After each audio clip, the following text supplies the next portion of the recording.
If you didn't know, you actually can add extra keyboards onto your computer. One of my favorite is the US International keyboard. This is it right here in Microsoft Keyboard Layout Creator 1.4. And it's pretty good. Honestly, it's very valuable. I've been using it for years. Like literally ever since I was in high school, I would use it to type letters in German and stuff like that. An incredibly useful tool. However, it can be better, quite a lot better, as is implied by my version, the US International 3, as I call it, or 2. You might see 2 or 3. They're basically the same thing. I just call it 2 or 3 because I made a version 2 and then I don't know how to delete it. So I made a version 3 because I can't have the same name. But United States version, international version 2 or 3, interchangeable. So, why is my version so much better? Well, the one reason why it's a lot better is because it's a lot more expansive. There's a lot more that you can do with it. It's a lot less limiting. Um, so to start off with, right here is what is available in the US International Keyboard. These are all characters that you can type with a dead key, and then these are all the characters that you have to type by using Alt Ground or the right Alt, the the Alt right Alt, no, the right Alt, and then another character. So pretty good, honestly. There's a lot of different characters. You have the acute accent, you have the diaresis, you have the grave or grave accent, you have the circumflex, and you have the tilde. Pretty good overall. However, there's a couple of characters that, and there's a couple diacritics that are missing. Noticeably, the brev and the charon and the macron and a couple of other different characters that I really wish were in US International. And for the longest time, I'm like, man, if only it was in US International, but fret not, because we now have a new version that I created, US International 3. So before we get to US International 3, let me really quickly just go over how you use US International. So in order to actually use it, this is, again, Microsoft Keyboard Layout Creator 1.4. So in order to actually use it, we have these keys right here called dead keys. If you don't know what a dead key is, you have to press the dead key and then another character, and that'll affect the way that the character works. So for example, let's go to test keyboard layout. If I press E, you get the character E. However, I'm going to press apostrophe. You see that? Nothing happened. If I press apostrophe again, it'll make two apostrophes. That's not a quotation, this is two apostrophes. However, if I press apostrophe and then E, now I have an E with an acute accent. And that's how you can have a bunch of different characters with a limited keyboard. If I wanted to have an Enye or an N with a tilde, I can press Shift and then backtick, aka where the tilde is. If you know how to type tilde, that's how you do it. And then I can press N, and now I have an N with a tilde above it. Or I can do the same with A, or I can do the same with O. And it can be small or big, and it doesn't really matter, right? So that is how the U.S. International Keyboard uses dead dead keys in order to give you even greater access to characters. There's also a couple of characters that are only available by using Alt Ground or the right Alt. I'm going to keep calling it Alt Ground. Also, you can use Alt plus Control, but whatever. And these are the characters right here. So as I kind of alluded to right here, these are all of the characters that you can use pressing Alt Ground. Some of them you can see here, and then if I press Shift, you can see the rest of them. So, and the ones that aren't here, like the U, it's because it's already up here. So these are the ones that are exclusive to the Alt Ground. Anything that's not exclusive, it's already up here, and I'm not going to repeat it, right? So yeah, again, a bunch of different characters here that are exclusive. We have the O with a stroke.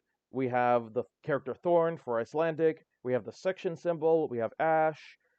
We have A with ring. So overall, again, a pretty good version of the international keyboard. It's very good. But again, there's a couple things missing here. Again, the brev and the macron and the charon. But I'm going to address that right here with my version, which is basically superior in every way. So, what is it? It's basically US International Plus or US International DLC. So, here is the default keyboard. As you can see, it is literally the exact same. However, where things get interesting is if I press Shift. You see that? Percent is now a dead key. Asterisk is now a dead key. Left parenthesis is now a dead key. The underscore or big line or whatever is now a dead key. And the left curly brace is now a dead key. These are all dead keys now. So why did I make them dead keys? Well, obviously, it's to enhance the ability to have a couple of different characters with accents. So previously, you weren't really able to get characters with a brev or with a ring. But thankfully, I can now. Here you go. So if you go to the percent sign, you click it, you go to dead key, yes, obviously it's on, and we click here. These are all the characters we can now type. We can now type U with a ring, A with a ring, and W and Y with a ring. Unfortunately, because of the way that it works, it's kind of funky. I can't have a capital W and a capital Y with a ring. If I try to, it just doesn't work. So, and I'll show you why and give an example later on, but just trust me, it doesn't work. It's really annoying. I know, it annoys me too. So, overall though, still, a lot of extra characters that we can type. If we do test keyboard layout, I can press percent Q, you get percent Q, right? But if I press percent A with a ring, percent U with a ring, percent, what was the other one? I don't even remember what it was. There's one more, I can't remember what it was. Whatever it is, trust me, bro. What was it? Hold on. It was oh, W and Y. Yeah, of course, we just talked about it. Sure, I'll show that as an example. Project, test keyboard layout, percent W, percent Y. There you go. But again, the capital versions don't work because weird stuff. Apparently, it counts as like 2 characters rather than 1, but it's beyond the point. Another thing is the dot above. I think that's what it's called, right? Is it called dot above? Does it have like a specific name? It is. Doesn't say. Hold on. I'm trying to verify. Oh yeah, right there. Letter A with dot above. So this is the dot above. And it says right here, asterisk and dot above. So if you want to type asterisk, you just press the asterisk key twice and then delete it if you need to, or asterisk and then space or whatever, right? But if you could press asterisk and then any of these characters, you get any of these characters. So if I want to get, for example, we do project, test keyboard layout, asterisk, and then Z, you get a Z or Z with a dot above it. Same with S, same with C, same with A, capital A, because let's mix things up, right? Oops. So there you go. Next up, we have the brev. So as you can see here, left parenthesis and brev. I think that's how you pronounce it, brev. A bit more limiting, but still, you have U with brev, A with brev, G, E, I, and O with brev. So if you need to type any of those characters for whatever language you are typing in, there you go. Next up, we have low minus. Is that what it's called? What is it called? What is it called? It's called low line. Sorry, low line. Um, and here you go. These are all the characters with the Macron above it.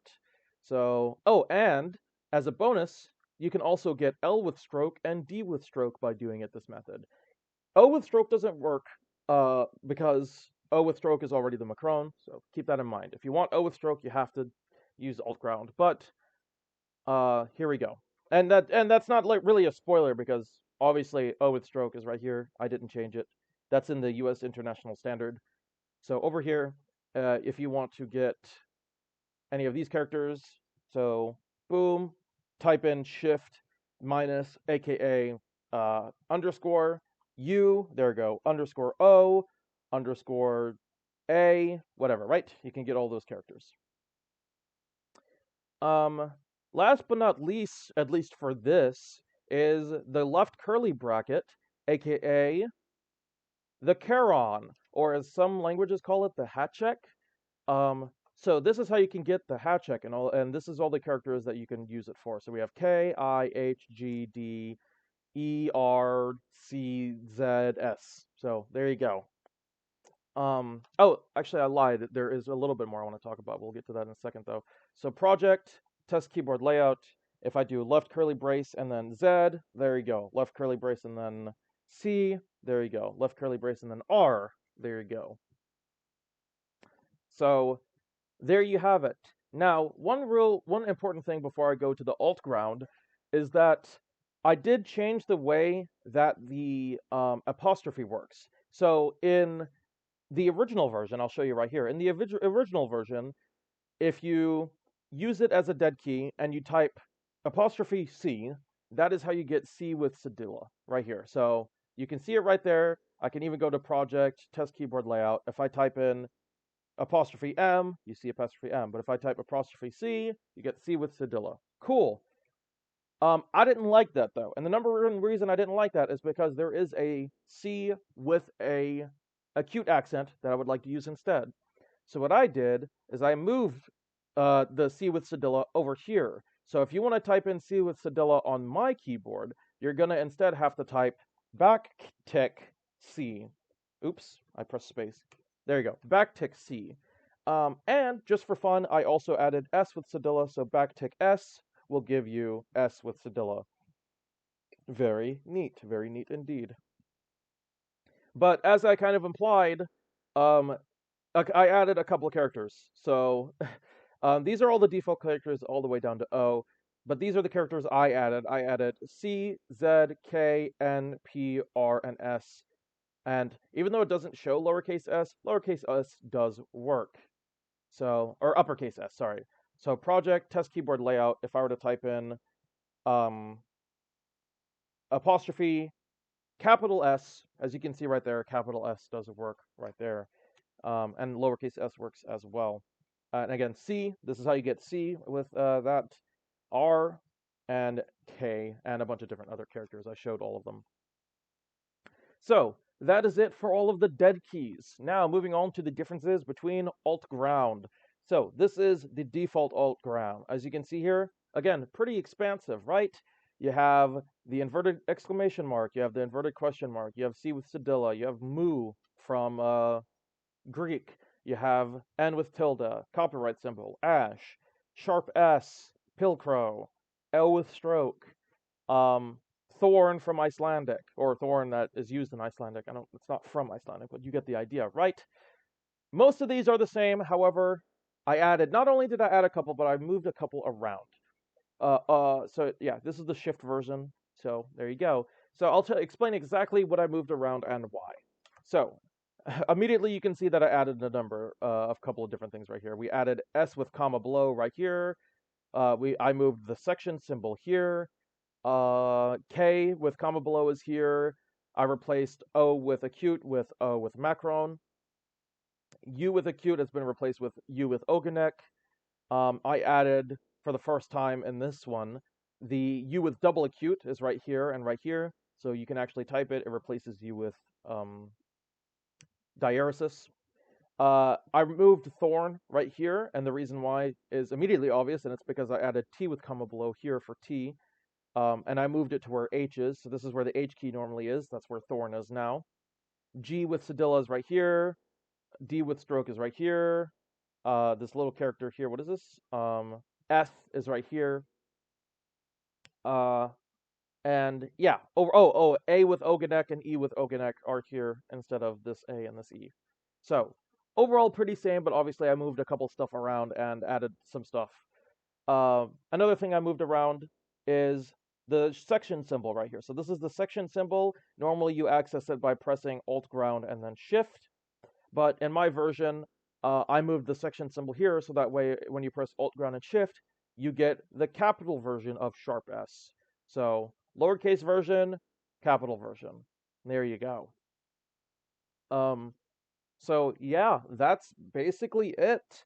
Overall, it's just an improvement off of the original. It's most of everything you'd need from the original is still there. The only difference is that it might be moved around a bit, right? But everything that you can do with the original international version, you can do with my version of the international. But my version is a lot more expansive with more diacritics and more letters and more characters. So, yeah, my version is basically just a superior version in terms of like you can do more with it. Of course, there is a slight downside in that if you want to type any of these characters with dead keys, it is going to be a bit more difficult because rather than just being able to press Shift 5 for percent, you now have to press Shift 5 and then something else, right? You can't just press it, you have to actually use it, right? So Shift 5 space, right? Or Shift 5 T or Shift 5 H, whatever, right? You can't just press Shift 5 by itself. Same with asterisk. Oops, that was a bad example. J, there we go. Or just space. Same with the parentheses, same with the curly braces. You know, it's a little bit more annoying to type certain characters, but that's literally the same thing in the original. So, I mean, I'm sure that if you can get used to the original International, you can get used to my version. And B, you can always press Control Shift and you can switch between the modes. If you can see my mouse down here, I press Control Shift and I shift between the modes. And you know, if it's really that annoying and you want to be able to type, if you're typing percent a lot, for example, just switch to the different modes based off of what your needs are. So yeah, this is the US International, and this is exclusive to my version. So these are all of the different characters that are now available to you if you use my version. Um, and oh, and this thing right here, the D with stroke, technically it's not exclusive, but I wanted to add it in there. The capital D with stroke. Technically it's not exclusive, but I wanted to add it in here because, well, I mean, it would be weird if it was just the D without the stroke. And plus, it's nice to have just a list of everything right here. And oh yeah, and these are the characters that are available only using alt ground. And again, these are exclusive to my version, but everything that's in the original is also here. So if you want all of these characters, they're still here. They didn't go away. It's just on top of that, you also get all of these characters by using my version. So yeah, there you go. One real quick last thing before I go is I want to show you exactly why I couldn't add some of these other characters that I really wanted to add. So let's just do an example right here, right? Let's say that I wanted to make it so that I can type W with ring, right? Well, unfortunately, as you can see here, when I press, you saw that how I press backspace and it only removed the top part of it? Well, if I try and move on to the next thing, it says the value must be a single character or code point. And that applies for all of these characters that I have down here. Because technically, for whatever reason, it counts as two different characters. I don't know. I don't make the rules. You saw me copy and paste it right then and there, you know. This is me copying it. This is it, right here. But if I try and type it, if I press backspace, it removes the thing, which then it works. But otherwise, it just doesn't work. It says single character, right? Which is weird because, again, the W without it, right? If I copy and paste this right here, the lowercase w, it works fine. No problem. Right there, see? There's the Unicode and everything. But for whatever reason, it just doesn't work when it's capital. So there you go. So I hope you guys enjoyed this explanation video, and I hope you guys enjoy using my version of the International Keyboard, and hopefully you can get some use out of it. I don't even know how I'm going to share it.